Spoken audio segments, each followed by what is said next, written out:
Anyone, regardless of your salary, can become a millionaire by following these core principles. Hi guys, welcome back to my channel. If you are interested in making money and growing wealth, you have come to the right place. My name is Kelly and I work in corporate accounting as a financial reporting manager. On my channel, I talk about everything making money online. I have read tons of books on money and personal finance, and in today's video, I'm going to give you my #1 recommendation for the best personal finance book for beginners. My recommendation is Dave Ramsey's Total Money Makeover. Although I don't agree with everything that he says in his book, I do think this book is really good for creating a solid personal finance foundation. One of the main reasons I like this book is because Dave's approach is extremely conservative when discussing personal finances. So if you are new to personal finances, this is a very good book to create a solid foundation to start on. In addition to Dave's book creating a very solid foundation, I also believe that anyone, regardless of your salary, can become a millionaire by following these core principles.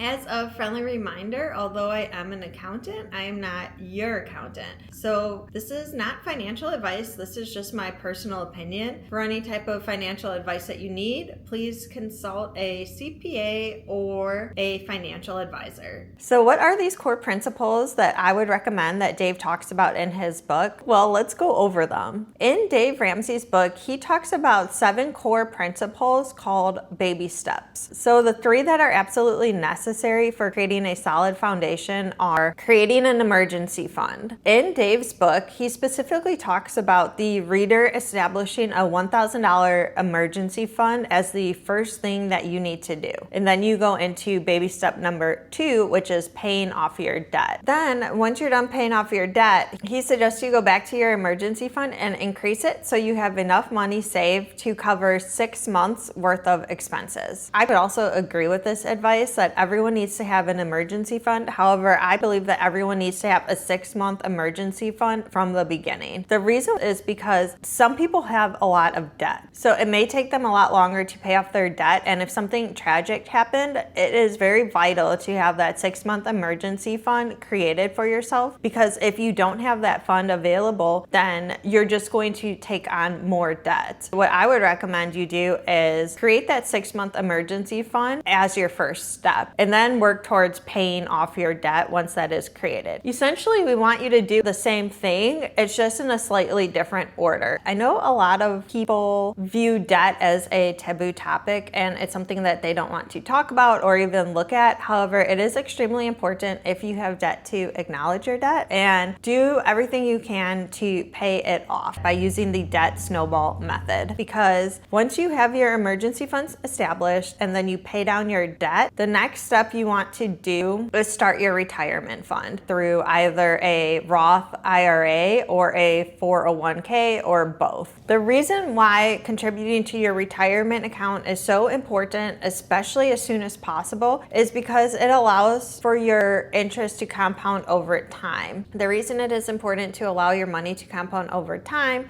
is because it allows your money to exponentially grow, which then allows you to have the type of money that you're looking to have saved by whatever your goal retirement age is. And so I'm gonna go over 2 examples of that with using an example of someone who is 25 compared to an example of someone that is 35. We're just gonna use the simple retirement calculator. Basically, at 35 years old, if your current income was $70,000 pre-tax, your income increased 3% over time, and your current amount that you had saved in your retirement account was $0. Basically, just a high level, give you an example, it's saying if you wanted to retire at the age of 67 years old, you would have $905,000 saved. However, if you were 25 years old and all of those stats were the exact same, it is saying instead of having that $905,000 saved, you would actually have $1.9 million saved. If you had $1.9 million saved versus that $905,000 saved, the difference between starting investing at age 25 compared to age 35 is $995,000. So that's pretty crazy. And this is just a high-level example based on some generic numbers that calculator.net provided. However, you can definitely put in your own actual numbers in these things to see how much you would need to save based on your age that you are starting at. This is just to show you the importance of, if you are able to start sooner than later, definitely do that, because the ability to allow your money to compound over time is so significant, as we just saw through this example. That's why I go back and forth on whether you should pay off all of your debt first or if you should start saving for your retirement first. And I kind of think it depends on how much debt you have. Definitely prioritize paying off your debt. But for example, if you work for a company that offers you a 401k with a 401k match, you should definitely take advantage of that match, because essentially your company is giving you free money. So if you're working for a company and they offer you a 3% match if you contribute 6% of your salary, I would contribute that 6% to get the 3% match. If I was trying to create a plan for wanting to save for my retirement, but also recognizing the importance of paying off debt. Then with your remaining disposable income, I would apply as much of that as possible to doing the debt snowball method, where you then are able to tackle your debt. Once you have that done, you've created your 6-month emergency fund, you've paid off all your debt, and now you have your retirement fund going. That is the perfect personal finance foundation that you need to have in place for your retirement. Then we get to the fun stuff, because that's when you can not have to worry about your debt and you can start applying your disposable income to building wealth. And the way you do that is actually through various investment strategies. From there, Dave then goes in to discuss his investment strategy.